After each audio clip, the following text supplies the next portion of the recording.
Hello and welcome to Pillars of Eternity. Pillars of Eternity is the next RPG series that we're going to be playing on the channel. I go into why in the first video of the series, but this is going to be character creation, and it's also going to be the game setup a little bit. So, first thing in game setup, are we playing with the DLC? We will be adding the DLC when we get to that point. Apparently you need to finish the end of Act 2 before the DLC quest will start, and you can add it in at any point, so, you know, we're just going to do that because there's no real reason not to. We can just wait until then. So, next thing in new game, what difficulty are we going to be playing on? We're not going to be playing on easy. We're not going to be playing on story time. No. We're not even going to be playing on normal. We're going to be playing on hard. Now, we could go up to Path of the Damned, but I think hard is the best because Path of the Damned is like, they receive a bonus, enemies receive a bonus to stats, and encounters have more enemies. This seems like the super difficult game. This seems like really impossibly difficult. Like, this is for someone who's played the game, they're really into the combat system, they really know everything inside and out.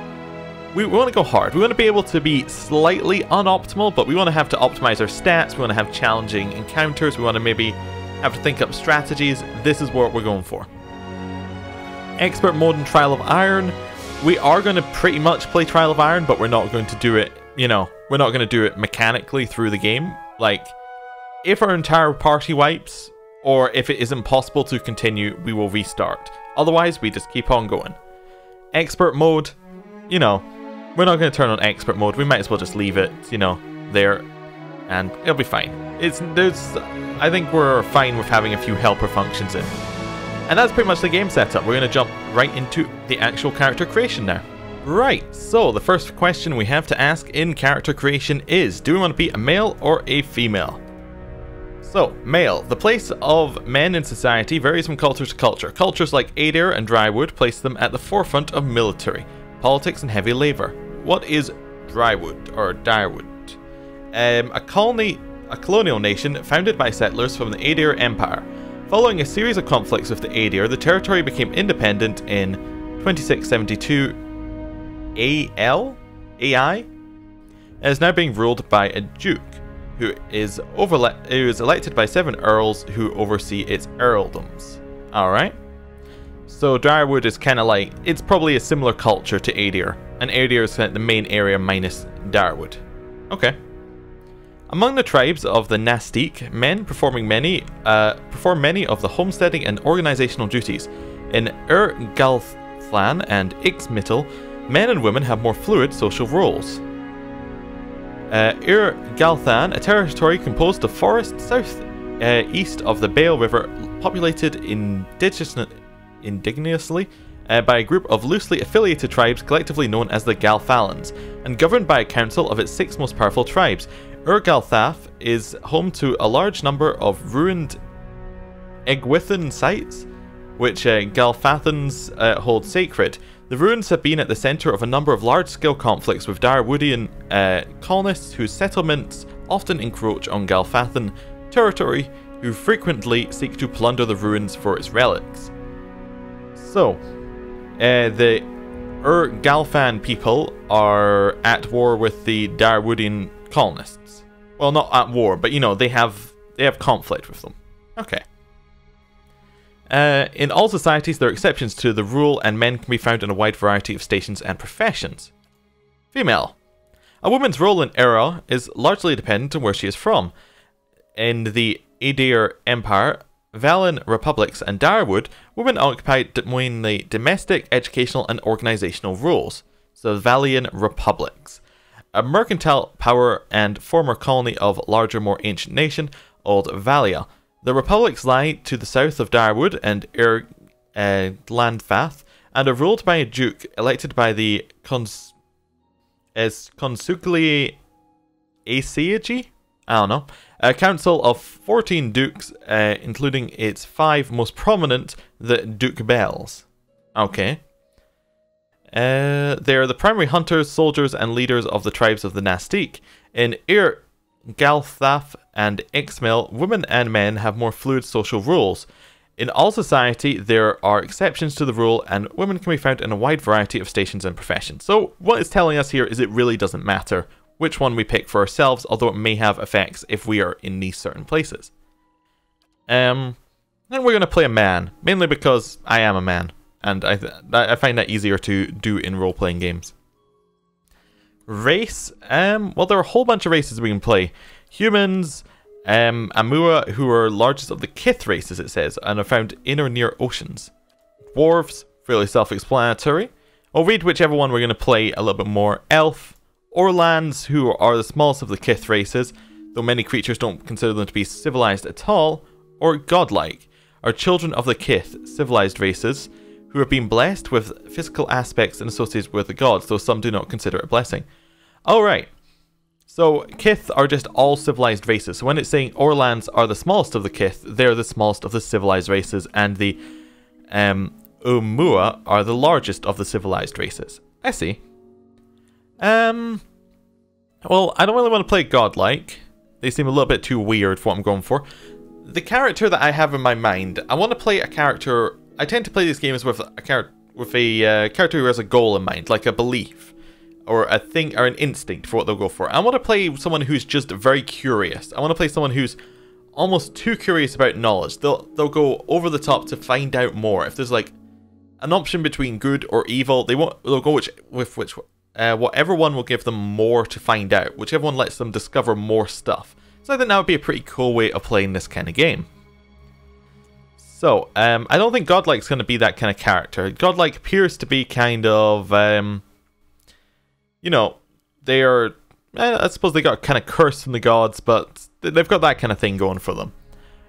Orlands could be interesting to play one that's meant to be, you know, playing one that's a bit more of a scholarly type. Elves seems like a perfect kind of thing for this. It's like exploring the world. I don't know whether elves are pretty much immortal in this game, but in a lot of kind of fantasy they tend to live longer, so that could be cool. Dwarves, they tend to be in other fantasy stuff, and I'm trying to just apply it to this.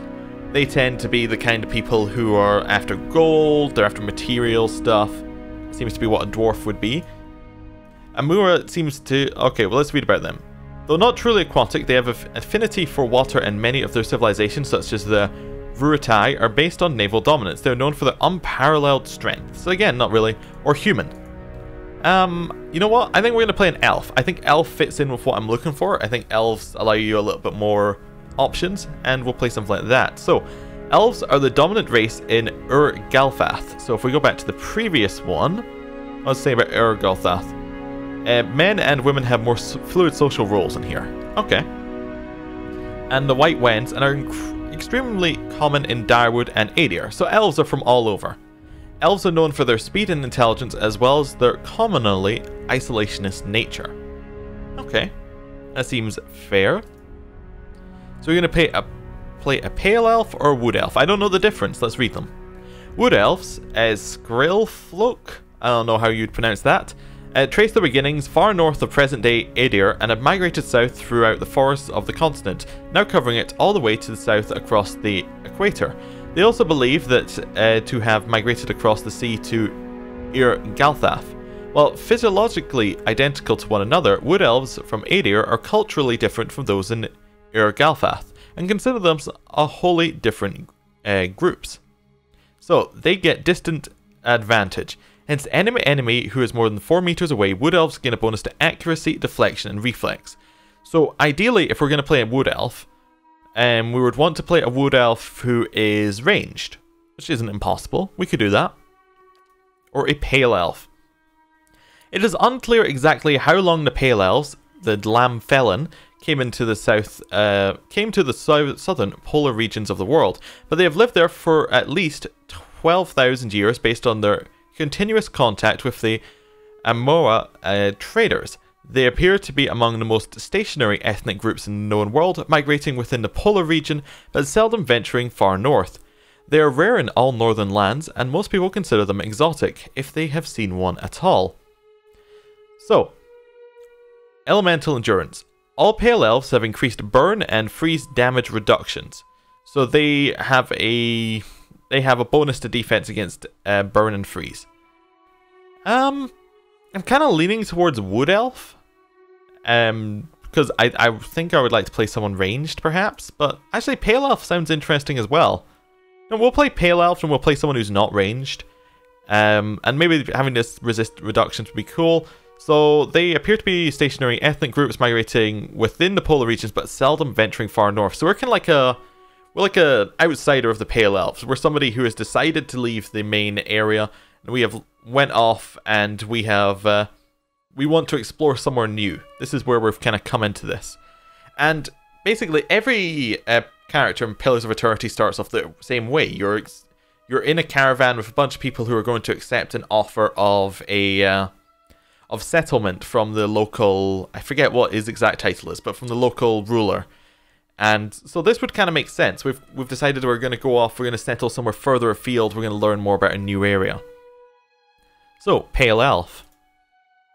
Next one is what character class we're going to play.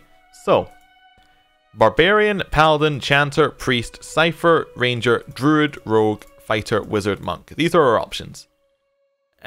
Let's try and eliminate the ones first. So, from previously playing some of the game, I know that you get a Fighter, Wizard, and a Priest fairly early on for your own group.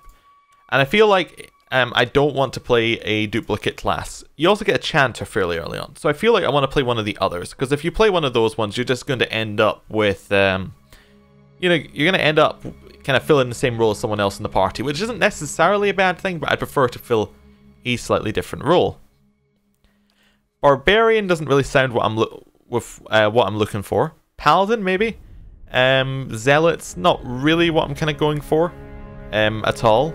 I don't think that really fits into what we're looking for. Cipher. A recent discovery in the Eastern Reach. Ciphers were once called Brishalthwin Mind Hunters by the Dlan Fathans. Ciphers have the ability to directly contact and manipulate another person's soul and psyche using an ally or enemy's essence as the focus of their magic. Though most ciphers are still found in the Eastern Reach, practitioners of techniques have spread throughout the known world. They are gaining acceptance over time, but are generally distrusted, especially by the uneducated. So they start with their starting ability. They can directly target allies and enemies with powerful soul-focused abilities. These powers cost focus, with ciphers build through the use of their soul whip. You get a bonus to stealth, lore, and mechanics. They have low endurance, low health, average accuracy, and average deflection. Okay, so ciphers they're kind of weird from what I can tell. I haven't used a cipher before, but it seems like they kind of maybe gain abilities from their allies and their enemies, and then they can do different things. So presumably they can add buffs and debuffs. That would be my guess for what a cipher is. In terms of this, it's kind of like a buffing, debuffing class. Okay. Ranger. I don't think we want to play Ranger, because we deliberately went for something that was not... We went for the bonus that was not for range, so let's try one of the other ones. Druid. Animalists at heart, druids tap into the spiritual power that flows through the simple living things of Eora, plants, animals, and sometimes even living stone. While not necessarily religious, druids do have a reverence for the natural world and a keen interest in understanding its mysteries. Sounds cool? In most cultures, druids are understood as a sort of primal magician, but among the Dlan Fathlans, Nastiques, and many rural cultures, they may have high positions of influence and authority. Okay, so they start with Shapeshift. All druids have mastered one animalistic form. These forms give the druid strong melee abilities and grant an additional power while the druid is shifted. Spells. Druids have an access to a variety of offensive and some support-oriented spells. Every 2 levels, druids automatically gain access to additional set of spells. Additionally, their spells can be cast a limited number of times per rest. Druids gain power, their weaker spells. As druids gain power, their weaker spells eventually shift into per encounter use. Okay. So they kind of start off with low endurance, low health, and very low accuracy, and average deflection. And they're kind of their shapeshift is where they get their main bonus for melee, and then outside of that, they're kind of buffing, debuffing. Okay. And rogue. Rogues are vicious killers, feared for the brutality of their attacks. They can be found often dark back alleys of the heart, as the heart of battlefield skirmishes. At the heart of... Wait. They can be found as often in dark back alleys as the heart of battlefield skirmishes. I misread it slightly. Though unpredictable and undisciplined, rogues are commonly used as shock troops or as part of a surprise assault. Their withering attacks, breaking enemy ranks and morale. Rogues tend to congregate in larger numbers in cities where they can be steadily employed as mercenaries or hired muscle. Okay, so I kind of got three. Oh, and Monk is the other one I have not looked at from the ones I hadn't discounted. Monks belong to a variety of fighting orders that have sprung up in Ixmill, Monks belong to a variety of fighting orders that have sprung up in Mittal and the Eastern Reach over the past few centuries. While many monistic orders can trace their teachings to the enduring founder, Teklik, individual organizations vary greatly in their focus, morality, and ethics. Common folk respect the incredible discipline of the monks, but see them as an odd, unpredictable bunch who may not be entirely sane. Even mercenaries and other adventurers aren't sure what to make of them. Okay. I'm leaning not towards monk. I'm leaning towards druid or rogue. I'm kind of leaning a lot towards rogue. I like rogues quite a lot in general in these kind of games, and I think rogues are kind of what I like. I think that kind of fits in. It's kind of basically the choice between whether we want to be naturalistically interested or city interested. I really like the idea of being more city focused. Like, I don't know where the game goes in the future, but there is a city that's in the game, at least one that I've seen. There's a couple of different towns. There's some places for rogues to do that kind of stuff. But there's also quite a lot of nature-y stuff around as well. You know, we're going to play a rogue. I think rogue's a little bit more my style. Starting ability, sneak attack. Applies bonus to the rogue's ranged melee weapon attacks when the target has any of the following afflictions. Blinded, flanked, hobbled, paralyzed, petrified, prone. Basically, if the target is not focusing the rogue, or the target is stunned in some way, like is knocked out of the combat in some way, rogues get a sneak attack, which gives you bonus damage. So very similar to a D&D style kind of thing. It also applies to any target the rogue strikes within, with a weapon within the first 2 seconds of combat. Okay. Yeah, bonus to stealth, makes sense, and that's just how hard it is to be detected. And mechanics, which is traps and locks and stuff like that. Yeah, very low endurance. Endurance represents the character's short-term survivability. Damage that is not absorbed by the character's damage reduction goes into their endurance and health. Okay. Potions and healing magic such as Paladin, Priest, or Druid can restore endurance in combat. When a character's endurance reaches 0, he or she will be knocked out. A knocked out character can be brought back in combat throughout the use of the revive ability. Otherwise, characters will regain all their endurance at the end of combat, assuming they're on the winning side. So, endurance is kind of like your temporary health. Like, it's your regenning health. It will come back at the end of every combat. You get it a lot. While their actual health stat is for long-term damage. So if it goes through your endurance and through your damage reduction, it'll go into your health and endurance. I believe health is after endurance. But anyway, when a character's health reaches 0, they will either be maimed or killed, depending on the game settings. I think we have it set to killed. A maimed character who is reduced to 0 health will always be killed regardless of settings. Unlike endurance, a character's health does not restore after combat, but characters have much larger health values than endurance values. 4 times. Accuracy. 30 plus... so accuracy is just how much you're likely to hit, right? Yes. And deflection is used to resist direct melee and ranged attacks that are not area of effect. So fairly simple. So we're going to play a rogue. Next, we need to choose our rogue abilities. So we can choose between Crippling Strike and Blinding Strike. The rogue attacks his or her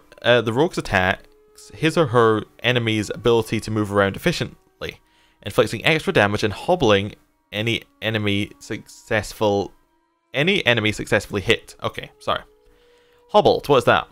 Hobbled characters have their dexterity reduced by 2, movement by 1.5, and reflex by 20. I kind of want to then have like reflex and more things, but okay. So it's just going to make them slower, it's going to make them easier to hit, I would assume. We get 2 per encounter. Okay. And it's my accuracy versus their fortitude for whether that actually works. Okay. And then it will be a full attack, which does 5 to 8 crush damage plus 5 to 8 crush damage. Weird that it has that in both hands. Okay. And it's accuracy versus deflection, and then plus 25 damage. Okay. So, I guess that would be one weapon plus another weapon. And that would be how those are affected. I don't know. It's a bit weird. I get why. I think I know why it's like that. This is the same damage on this one. Okay. A dirty attack, blinding strike. A dirty attack that makes an opponent unable to see, inflicts extra damage and blinds the target. So you get 1 per encounter, so that's slightly worse. And its speed's the same, but it blinds the target. Accuracy is reduced for 25 by for all sources. Perception is reduced by 4. Movement is reduced by 2. Reflex and deflection are reduced by 20. So this is like a much stronger version of Crippling Strike that you can only use once per combat. I think I prefer Blinding Strike right now. I think Blinding Strike is a little bit better for us right now, because I don't think we're going to have lots of longer combats, but I think in longer combats, Crippling Strike would have its advantage. And it would allow you to flank a little bit easier, it'd be useful in that way. But Blind is pretty cool as well. It also doesn't reduce their Dexterity, which it could be a big thing. I don't know how big Dexterity is for it, but there we go. I'm just thinking, yeah, it doesn't seem to deal, yeah, it doesn't deal any more damage, so it's just purely on the effect. We'll go with Blinding Strike. We now have to select our attributes. So, it recommends Might, Perception, with the secondaries of Intellect and Dexterity. So let's read what they do. Might. Might represents a character's physical and spiritual strength, brute force, as well as their natural ability to channel powerful magic. During interactions, it can be used for intimidating displays and acts of brutal force. In combat, it contributes to both damage and healing, as well as fortitude defense. Okay. So it contributes to damage. Fairly straightforward. That's how much damage something does. Like, it's how damage we don't need to explain. Fortitude defense, what's that? Fortitude resists attacks on the internal physical systems of the character. It is defined by the character's class, might, and constitution. So, this kind of at least gives us a resistance to poison and disease and things like that. Okay. Interesting. Perception. What does perception give us? Perception represents a character's sense as well as their instinctive ability to pick up on details. In an interaction, it can be used to catch someone in a lie, to make an observant comment about their appearance, or to notice something happening in the background. In combat, it contributes to accuracy, which we've been through. Reflex. Reflex defense allows characters to dodge out of harmful AoE effects. Okay. And grants a bonus to interrupt. Okay, it interrupts the chance to interrupt someone's ability. If you hit them quicker than they are, like if they're casting an ability and you hit them, you have a chance to interrupt them. Okay. So, perception, we already get a bonus for being an elf. Cool. I think perception is something I'm really interested in. Dexterity, abstraction of the character's hand-eye coordination, balance, and overall grace. In interaction, it can be used for sleight of hand and fast reactions. In combat, it affects the character's action speed with all attacks, abilities, spells, contributes to the reflex defense. Yup. Fairly straightforward. Intellect. Intellect represents the character's logic and reasoning capabilities. In interactions, it can be used for deduction, sudden realizations, and problem solving. In combat, it contributes to the will defense and influences duration and area of effect for all abilities and talents. I can see why we'd want that. Constitution. Constitution is a combination of the character's overall health and stamina. Though not used much in interactions, it's sometimes checked to withstand pain or endure a physical taxing ordeal. In combat, it affects maximum health, endurance, and contributes to the fortitude defense. So we should probably not ignore it completely, but not that important. Resolve. Resolve reflects the character's internal drive, determination, fearlessness, and emotional intensity they can project onto others. It can be useful for mental intimidation, leadership, and convincing performances. In combat, it helps the character maintain concentration and contributes to the will and deflection defenses. So I want a little bit of that, but again, not a lot. So will is pretty important for mental-based things. Okay. Now I think perception we want to be our main skill, so let's dump that up to 18. It's pretty high, but we want a lot of it. We also want a reasonable might, maybe 16. There we go. We want a reasonable might. We do want some intelligence, so we'll stick that up to 14, and then maybe dexterity 12, and then constitution 11. That seems reasonable. That doesn't seem like we've gone too far down. We could dump a skill down if we wanted, though. Like, if we wanted more, we can maybe dump resolve. Well, not resolve down to white that much, but you know. We get, okay, so it tells us what negatives we get. So if we go 1 down on resolve, we get -3 concentration. So, and that just goes, that's the same for every level. Does it go the same the other way? We can't check. Does it go the same the other way? Yes. Okay. So if we go -1 resolve, that gives us a little bit less concentration. Determines how likely they are to have their spells or attacks interrupted during combat. But if we're going quickly, that won't matter. Deflection might matter a little bit. Will might matter a little bit as well. So we'll go a little bit down on resolve. We'll be weaker to magic attacks. That will allow us to go further up on something else. And I think we want to go up on intelligence. Maybe. Or do we want to go up on perception even more? Because it gives us the ability to use the reflex defense to get out of AoE things.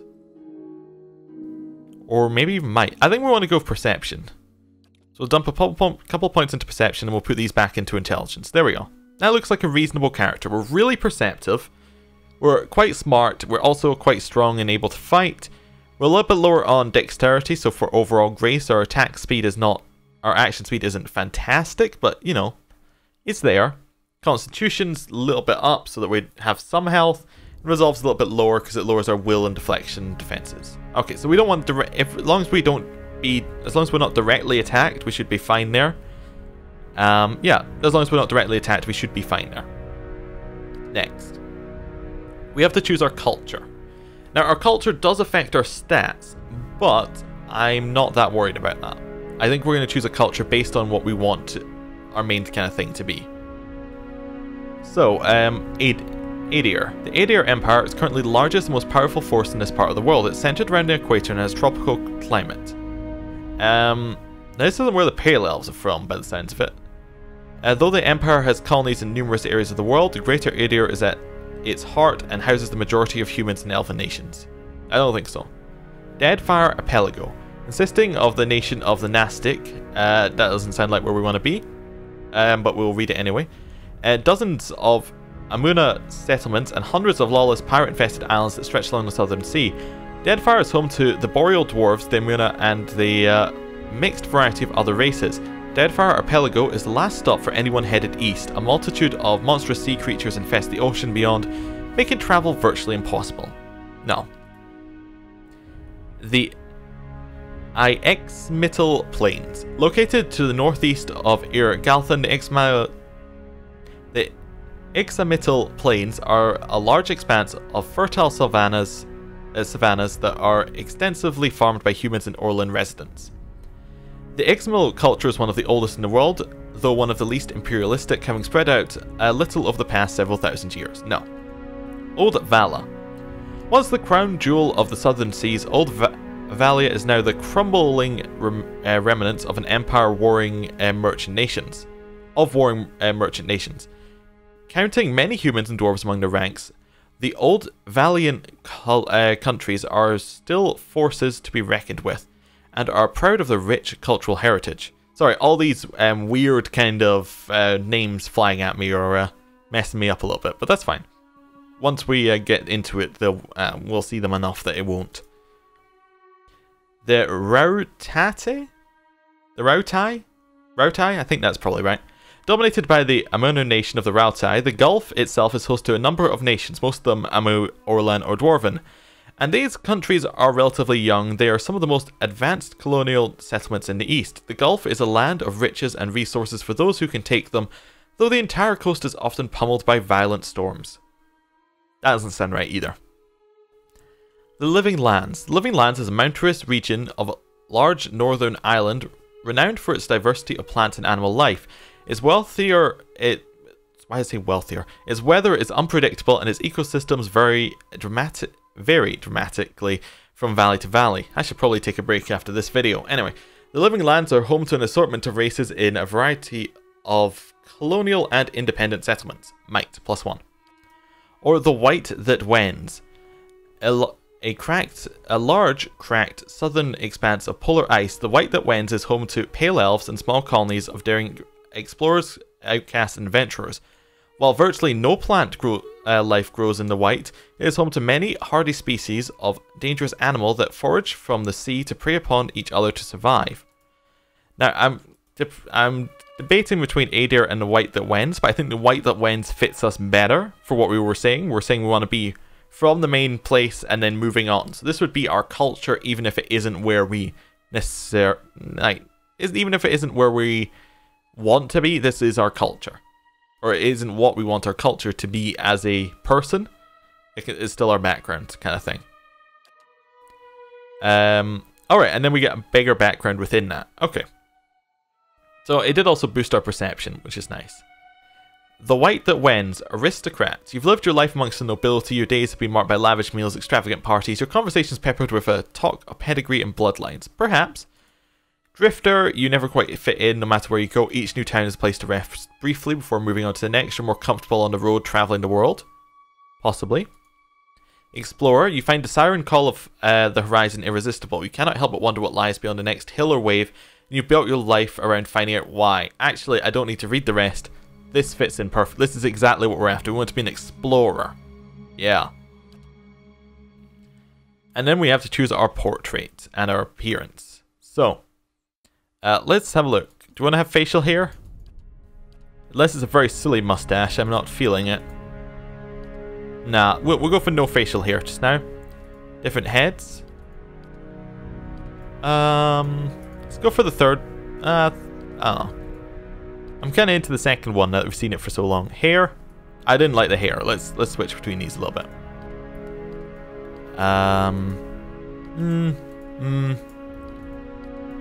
Not sure about many of these hairstyles actually. That might be the best one so far. It's a little bit too anime for me. I kind of like that one actually. I don't know. That's alright as well. No, we'll go for the... I don't know why I went this way around, because I think it was this one. Yeah, this one looks alright. It's not too bad. Colors, I think these colors are consistent throughout the game, like new items will have these colors. So, I don't want to go. Kind of want to go kind of roguey colors, so maybe a red and black kind of thing, going on for traditional rogue style. I don't know, what looks nice? We could go kind of dark purple and black. I don't know what... Our outfit's kind of staying a little bit off. I would like to change the colour of that, but that's fine. But we'll go for dark purple as our kind of main one, and then black as our second. Skin colour. Got a whole bunch of different options. Let's go really pale elf. Let's go kind of grey pale. And our hair, I kind of like this colour to go with our rest of our outfit. Let's see what else is on offer. We go... let's go for a slightly different shade, but I like that. There we go. That's our appearance, and then we have to choose our portrait. See if we've got anything that looks... that's kind of like us. That's sort of like us. Oh. One of these is a bit closer. That's kind of there. A 14. Yeah, the rest aren't really going there. 14 seems about us. That's not too bad. It's alright. I could live with that. Voice. Oh, let's hear it. Do we not get like a little voice line? I thought we got a little voice line. It's not like a test voice thing here? Guess not. I guess we just have to do it based on what we want. Smooth definitely seems like an option. How about cocky? Because that's usually awful. And enter a name. Well, what do we want to be? What's a good elf name? Do we have any good elf names? Let's go for... How about that? There's a name. Palza.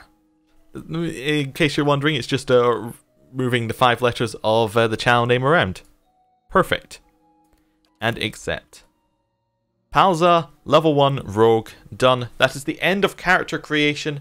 Thank you for watching, and I hope to see you in the series.